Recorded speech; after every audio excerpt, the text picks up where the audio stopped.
Okay guys, magandang hapon sa inyong lahat. Siguro nagtataka na po kayo na miss niyo din po ako. Nagtataka na po kayo walang upload kasi palagi po ako nakatambay sa TikTok. Yun, busy tayo sa TikTok. Ah, wala naman tayo na ano, wala naman tayo sa ano na ah, makukuha sa TikTok or sahod, di ba?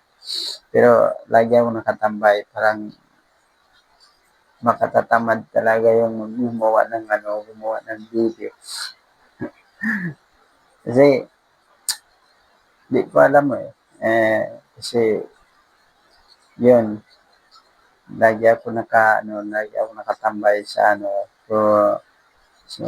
manonood ng mga TikTok, ganyan lang ang ginagawa ko. Pero parang tinatamad ako ng mag-upload ng mga video.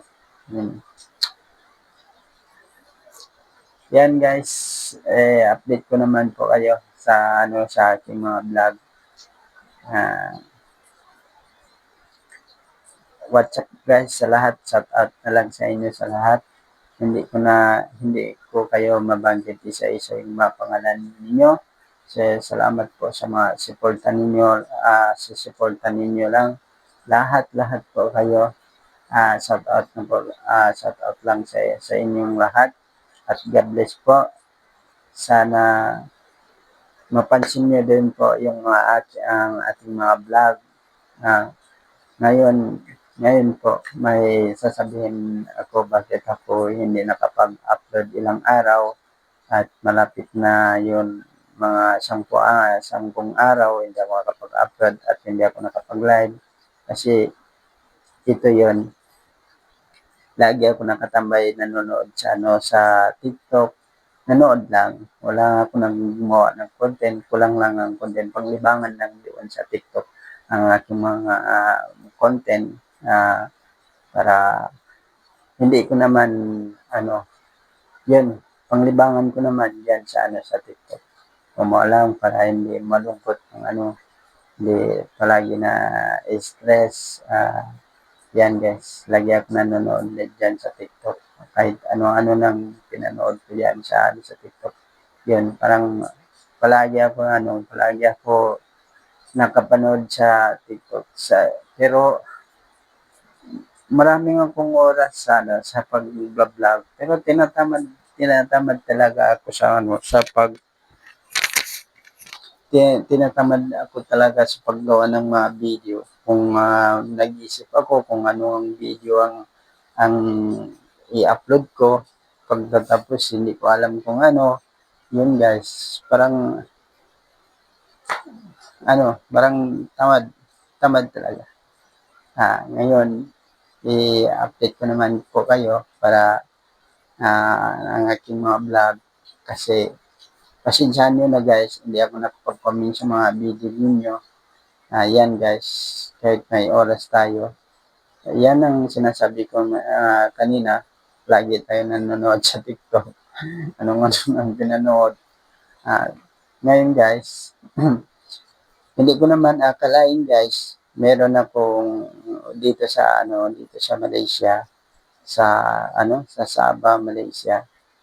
Yan guys, merong isang bata. Ito lang story ko sa inyo. Meron isang bata, yun nag-i-school sa boarding school. Yung asrama ba, yung tinatawag nilang dito.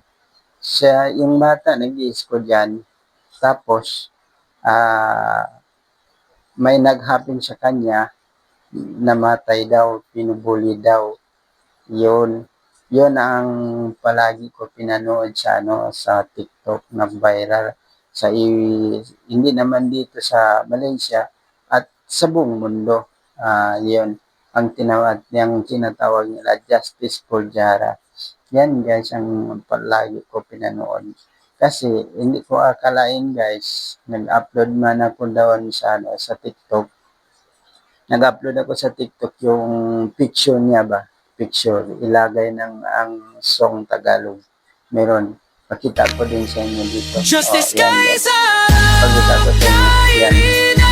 Ito yung video na upload ko. Hindi ko akalain guys, nag-viral pala yung video Luha na ng inay upload ko na ito. naging apoy. Yan Tayo'y guys. pagbangon Kasi para sa tunay na nag-viral, madaming comment, nagsabi, ano-ano yan, ano-ano yung mga taga-Malaysia, yung nagko-comment at sa mga kababayan natin, lahat-lahat ng buong mundo nagko-comment dyan.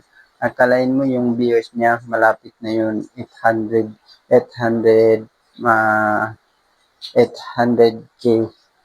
yata, 700K yata yung, yung view.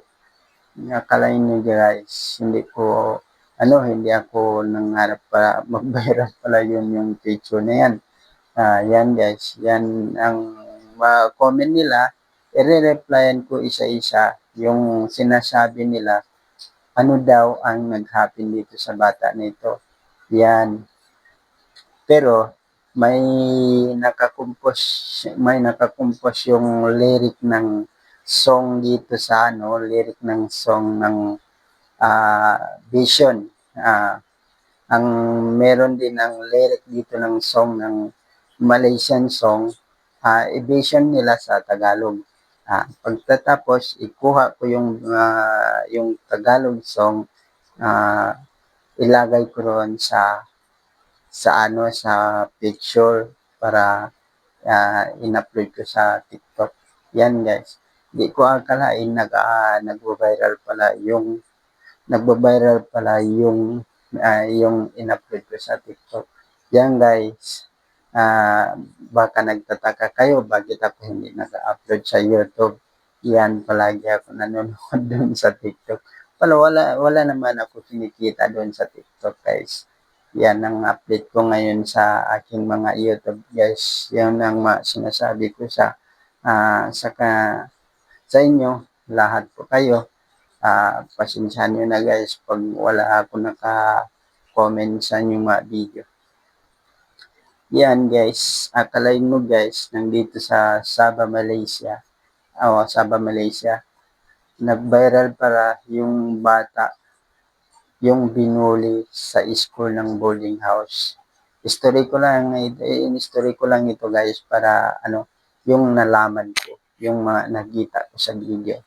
History ko lang ito guys para hindi ito ang sinasabi ko lahat, ang para manonood meron sinasabi ko lang para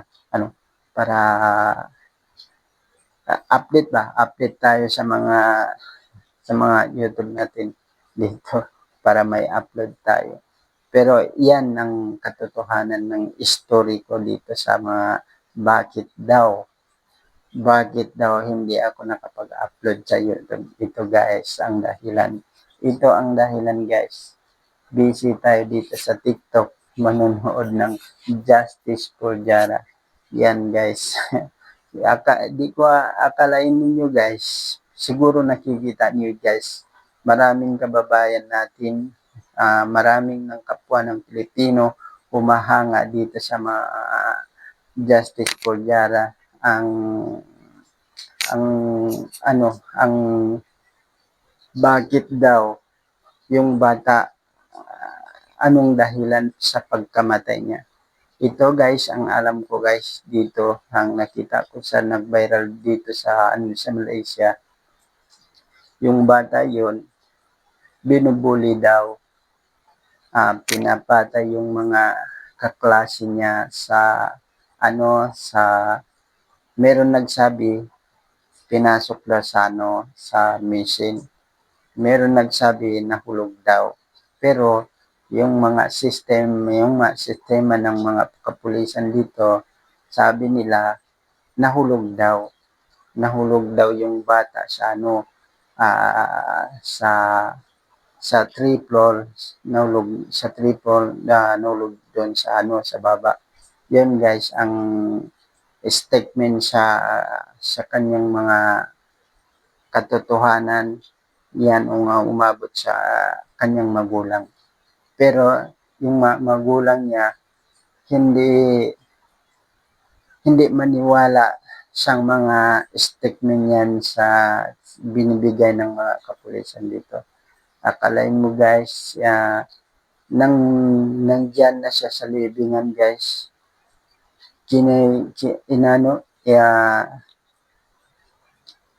kinakadkad yung mga libingan niya guys para makuhanan ng hustisya, para dinala doon sa sa hospital para i-check ang mga ebidensya kung anong dahilan pagkamatay sa kanya. Totoo ba nahulog o hindi? Ganyan guys. Akalain mo,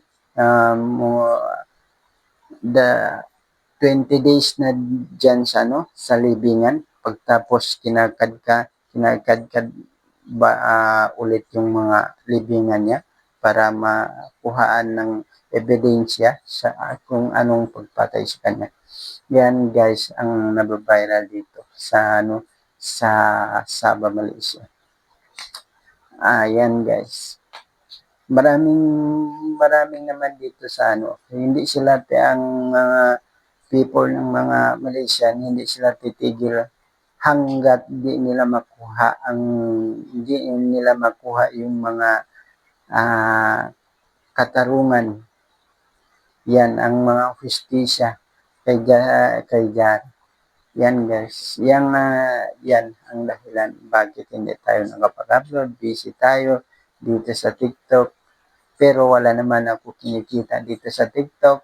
Yun guys, nag-upload ako, hindi ko akalain magbabiral pala yung video na Justice for Yara. Pero picture lang yun, pinapakita ko na dito sa screen para makita niyo ang video nito. Yan guys. Yan ang mga dahilan bakit tayo di nakapag-upload. Kasi meron naman tayo ng aking mga vision song, vision song ng Tagalog. Yan, proud tayo sa mga kapwa natin ng Pilipinas. Yung mga taga-lyric ng song, yung Justice for Yara. Maraming salamat. Proud po kami proud po kami ang tulad namin ng Pilipino. Maraming salamat po sa inyo yung gumawa ng vision ng song Justice for Yara. Yan, maraming salamat po. God bless po. Idol. God bless. Yan guys ang katotohanan dito sa Malaysia guys. Pero hanggang ngayon wala pang hustisya. Increase na lang sa sa justice sa mga attorney nila. Inquest nila lang yung lumabas ang mga inquest para malaman nila ang katotohanan. Ano ba ang dahilan pagkamatay niya? Pinatay o binubuli siya? Ganyan ang mga inihintay dito sa Malaysia. Yun, meron ako nakita isang video dito pala, sabi nila, kasi di na matagal yun, ilang araw din, meron magsasabi ilang araw dito, National Day, yun, ang tawag natin sa Pilipinas, ang araw natin National Day, dito sa August nito, 31, ito ang sabi nila, Merdeka. Pero ang tawag natin sa ating bansa sa Pinas, National Day. Ilang araw na yan. Pero meron nagsasabi dito, hindi nila pinaakyat ang flag ng Malaysia or Sabah kung hindi nila makuha ang hustisya kay Zara, Justice for Zara. Yan guys. Akalain niyo guys yung mga tao dito galit na galit sa mga sistema dito, sa mga politika. Alam niyo guys, galit na galit talaga dito sila. Ayaw nila ang mga prestisya kasi yung pagkaalam ko din, hindi ko alam ba totoo ito lang sabi-sabi ng mga sa social media, sa mga TikTok nakita ko, sabi nila yung nangbubuli daw anak ng mga VVIP. Yan, money is power. Ang tawag natin, money is power. Kawawa talaga yung mga mahirap, no? Kung wala kang pera, wala kang magagawa. Kahit na parusahan, kahit walang yung may parusahan siya, pero kaya niya pala bayaran lahat para mawala ang mga mawala ang kanyang mga parusa. Yan guys. Akalain mo, grabe ang mga pagkaalam ko dito sa mga tungkol na about sa mga deeds, sa mga yung mga politika dito. Yan.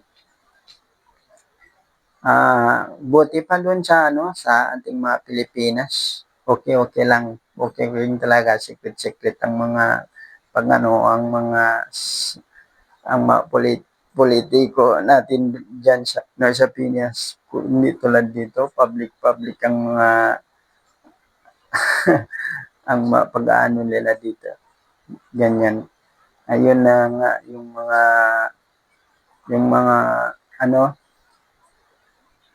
yung mga people dito sa Malaysia, yung mga nila, yung nagagalit sa kanila, nagagalit talaga. Sabi nila, kung hindi makuha nila hustisya yung namatay, yung bata namatay, hindi sila magpaakyat ng National Day. Kasi yung National Day nila, 31 August. Yan. Yung pagkaalam ko dito guys. Yan guys, pasensya na lang guys sa inyo. Ito lang ang ma-update ko sa inyo yung mga story ko sa mga about ng ilang araw. Wala pa tayo nakapag-upload. Yan guys. Wag nyo guys kalimutan guys, mag-support lang aking mga channel guys. Shout out na lang guys sa inyong lahat. Hindi ko na ano yung pangalan nyo, isa-isa, lahat kayo guys. Big shout out na lang sa inyo. What's up guys? Hanggang dito na lang guys. Don't forget me subscribe my channel and please comment below and like, share. Don't forget subscribe. Click the bell button. Guys, thank you.